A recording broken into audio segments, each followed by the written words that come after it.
하나님 말씀 데살로니가 전서 1장 1절에서 10절까지 교독하겠습니다. 바울과 실로아노와 디모데는 하나님 아버지와 주 예수 그리스도 안에 있는 데살로니가인의 교회에 편지하노니 은혜와 평강이 너희에게 있을지어다.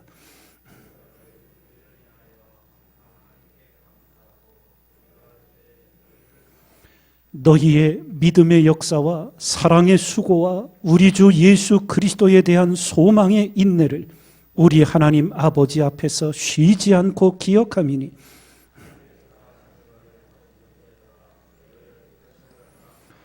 이는 우리 복음이 말로만 너희에게 이른 것이 아니라 오직 능력과 성령과 큰 확신으로 된 것이니 우리가 너희 가운데서 너희를 위하여 어떠한 사람이 된 것은 너희 아는 바와 같으니라.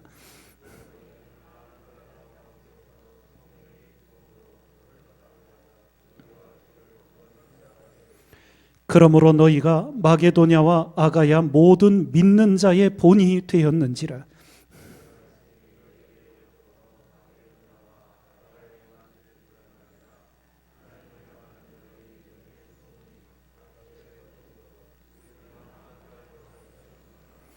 저희가 우리에 대하여 스스로 고하기를 우리가 어떻게 너희 가운데 들어간 것과 너희가 어떻게 우상을 버리고 하나님께로 돌아와서 사시고 참되신 하나님을 섬기며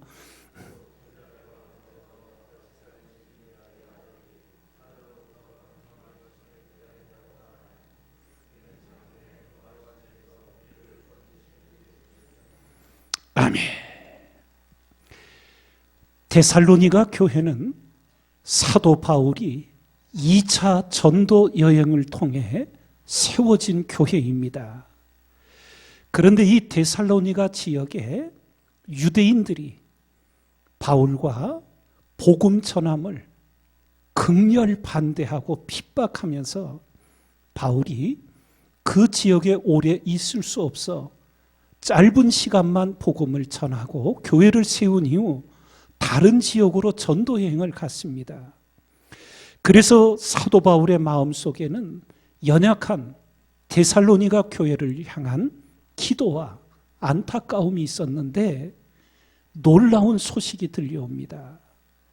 그 연약한 데살로니가 교회가 핍박을 이겨내며 믿음 안에 굳건히 세워져 그 지역의 다른 성도들과 교회들에게 감동을 주고 모범이 되는 교회로 세워진 소식을 듣습니다. 그래서 기쁨에 찬 사도 바울이 이 데살로니가 교회에 오늘 1장의 말씀을 통해서 그들을 칭찬하고 격려하는 말씀이 바로 오늘의 기록입니다.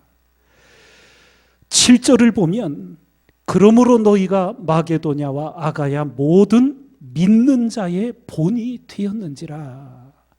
그러며 8절 중간 부분부터 보면 하나님을 향하는 너희 믿음의 소문이 각처에 퍼진 고로 우리는 아무 말도 할 것이 없노라.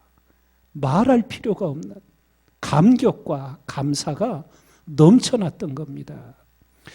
그러면 도대체 이 데살로니가 교회가 복음을 듣고 예수님을 영접한 이후 어떤 믿음을 세웠기에 이렇게 다른 교회들과 성도들에게 모범이 되고 그 엄격한 바울에게조차 감동을 주게 되었는가? 그것이 바로 2절과 3절에 기록이 됩니다.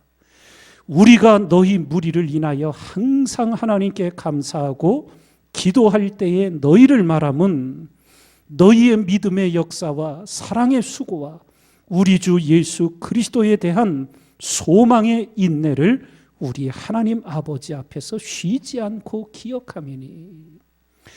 데살로니가 교회 성도들이 행하는 믿음의 역사, 사랑의 수고, 소망의 인내가 너무나 주변에 모범이 되고 감동이 되었던 겁니다. 바로 이것입니다. 우리도 예수님을 믿고 이 땅을 살아가며 믿음과 사랑과 소망의 일에서 균형을 이루고 참으로 보호범이 되는 신앙의 삶을 반드시 살아가야 합니다. 그럼 구체적으로 믿음의 역사라는 것은 무엇인가? 우리는 성경을 통해 잘 배워야 합니다. 하나님께서 아브라함을 부르시고 복의 근원으로 삼으셨어요. 너로 인하여 세상 모든 민족이 복을 얻을 것이라고. 그리고는 조카 롯이 비옥한 요단 동편으로 떠난 이후에 황폐한 황무지들을 바라보게 하시지요.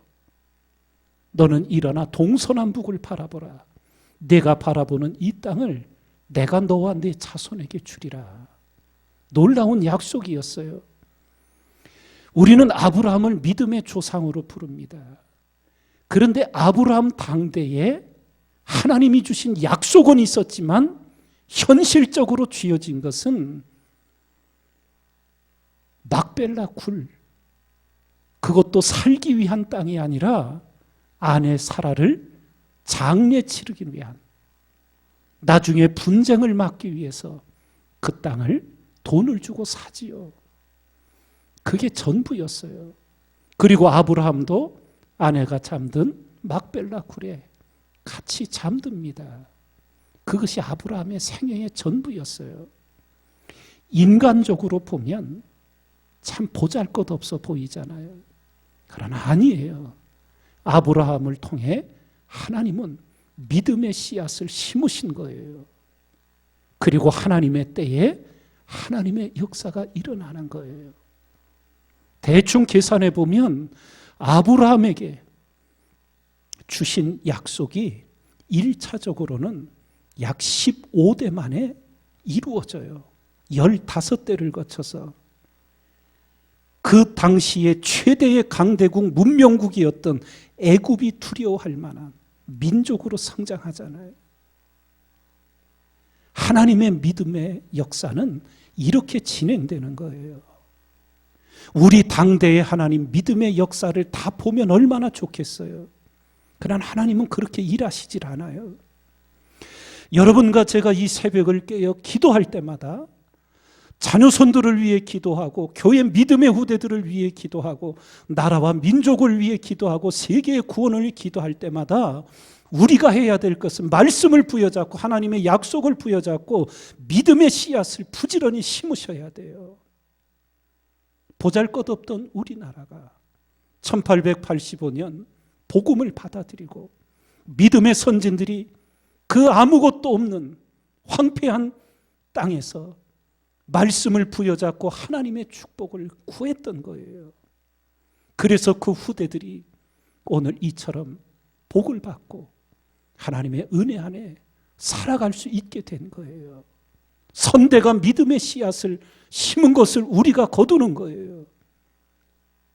그런데 그 열매를 먹는 우리들은 안일함과 나태함에 빠져서 믿음의 씨앗을 심는 법을 모르는 거예요.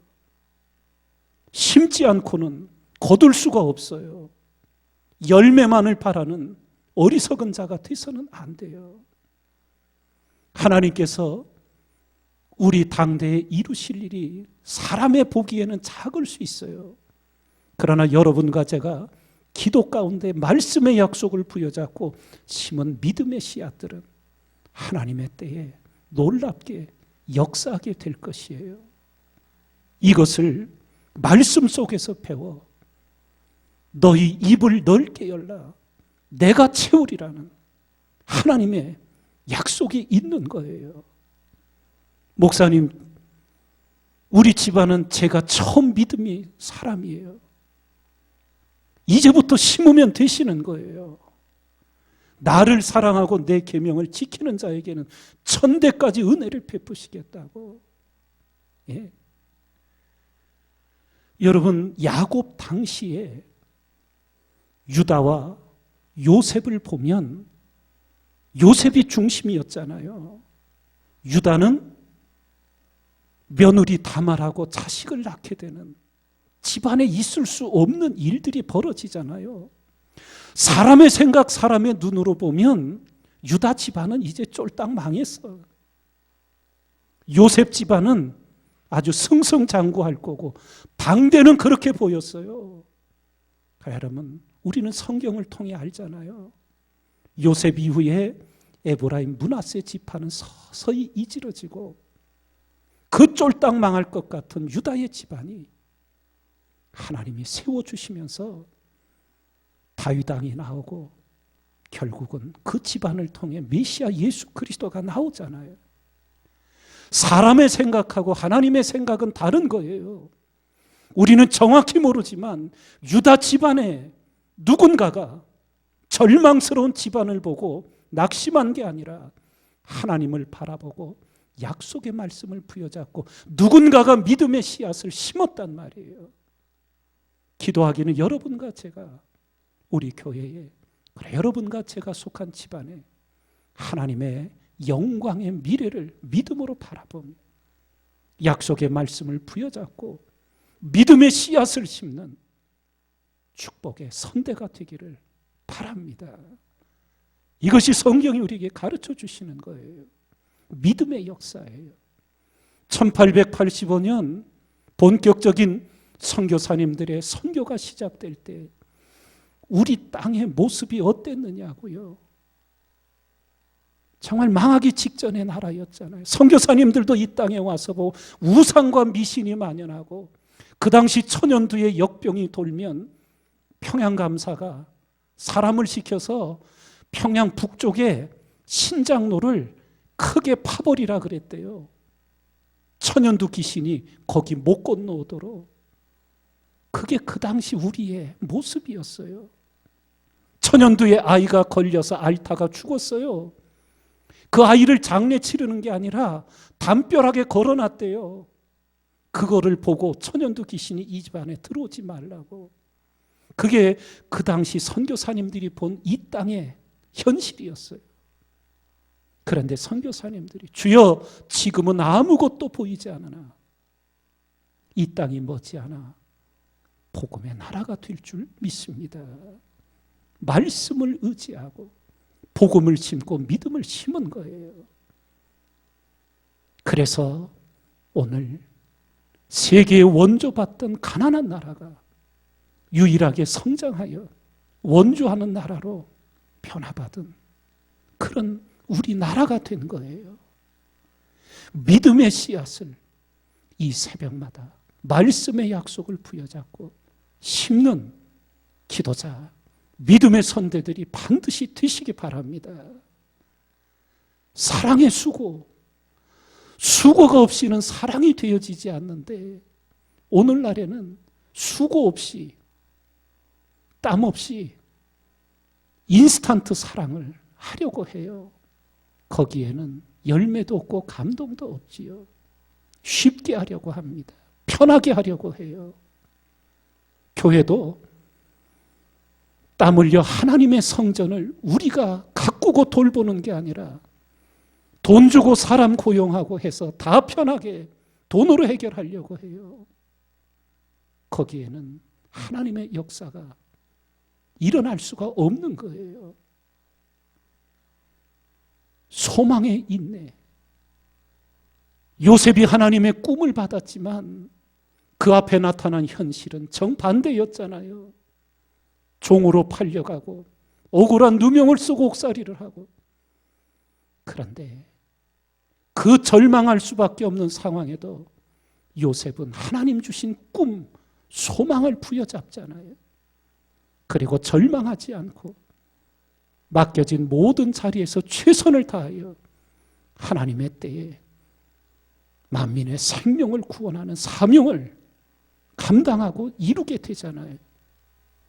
새벽마다 기도하시며 믿음의 역사가 어떻게 이루어졌는지, 사랑의 수고가 어떤 결과를 가져왔는지, 소망의 인내가 어떤 감동을 주고 있는지 말씀 속에 배우고 익히시며 새벽마다 감사와 소망과 담대함으로 기도드리며 하나님의 영광을 바라보는 우리 모두가 되기를 주님의 이름으로 축원을 드립니다.